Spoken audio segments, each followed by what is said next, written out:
Hi everyone. National Education Policy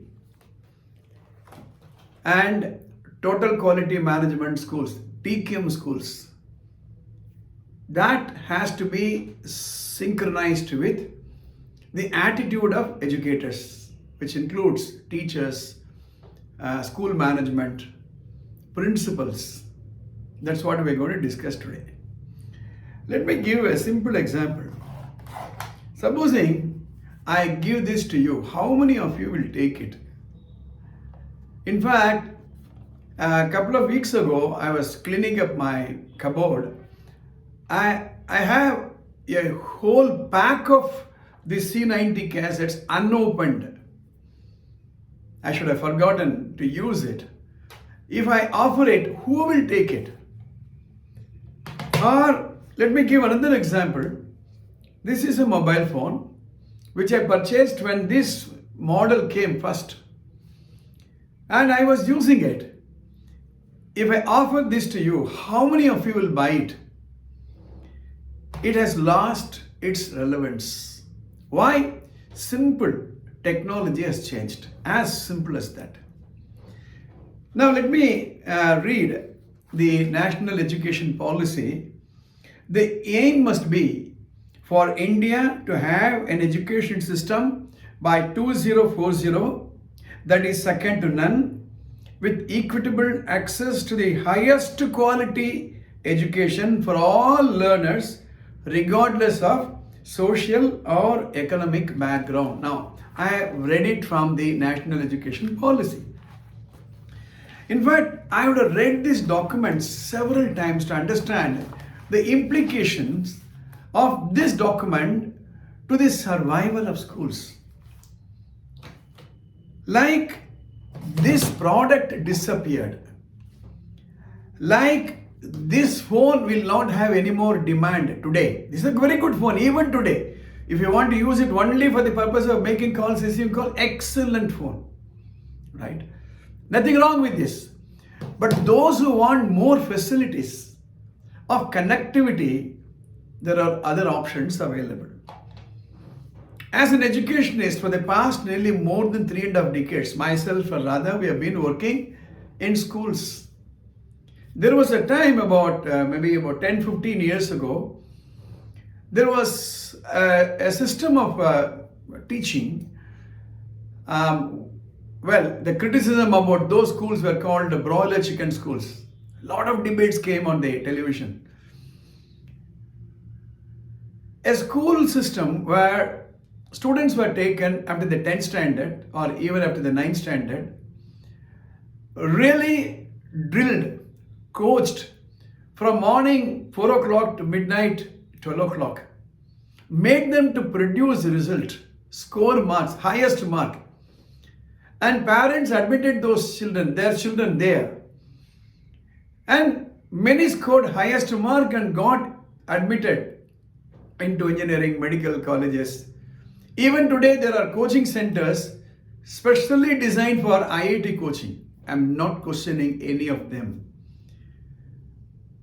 But we need to look at the future of education, the future of the expectations of parents.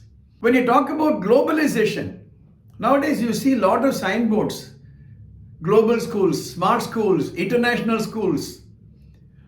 How much international are they other than from the signboard?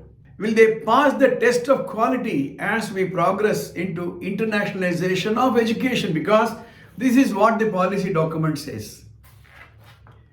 Let me take you to what's called the 4 pillars of education or 4 pillars of learning by UNESCO. As you will see, the 4 pillars of learning are learning to know, learning to live together, learning to do, learning to be. Learning to know means acquisition of knowledge. For example, literacy, numeracy, critical thinking. Then we have the core subject, maths, physics, chemistry, biology, accountancy, computer science, history, geography, economics, all that. That is only one of the pillars of education or one of the pillars of learning. The second pillar you would have seen, learning to live together. Learning to live together means social skills. How do you respect others? How do you mutually coexist? These skills would enable individuals and societies to live in peace and harmony. Now look at what is happening in the society today. Now, as we go along, we need to be living in such a society. We need to create such a society. The third pillar is learning to do. Learning to do involves acquisition of skills that will enable individuals effectively to participate in the global economy and society. These skills are often linked to occupational success, such as vocational and technical training. I'm reading it from the document. Apprenticeship and leadership and management competencies. Actually, this is the only pillar which is relevant today. Why do we send our children to schools? Why do we make them to score highest mark in the board exam? To get a seat in the professional college? Why do we want the best of the colleges? Because we want them to get a degree. Why do we want it? Do we want a job? Why do we want a job? Learning to do. And the last pillar is learning to be. Again, I read from the document. It involves activities that promote holistic personal development, body, mind, and intellect for an all-round complete person. This includes cultivating one's self-analytical thinking, social skills, creativity, personal discovery, and an appreciation of the inherent value provided by these pursuits.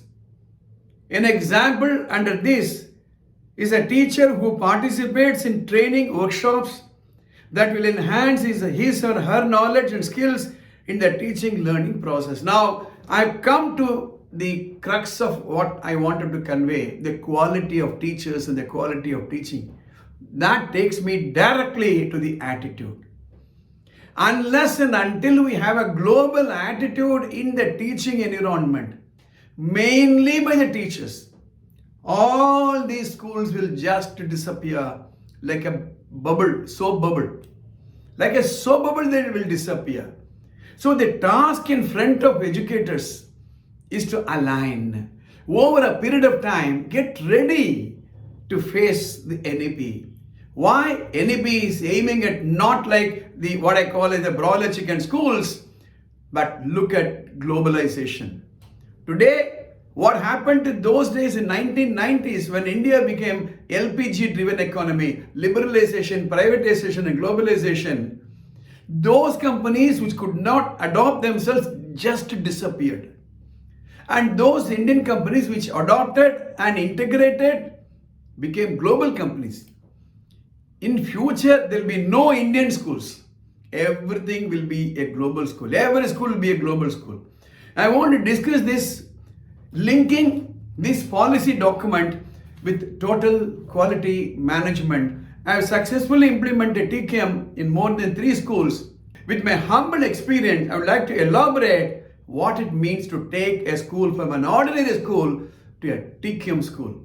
Look forward to meeting you in the next episode.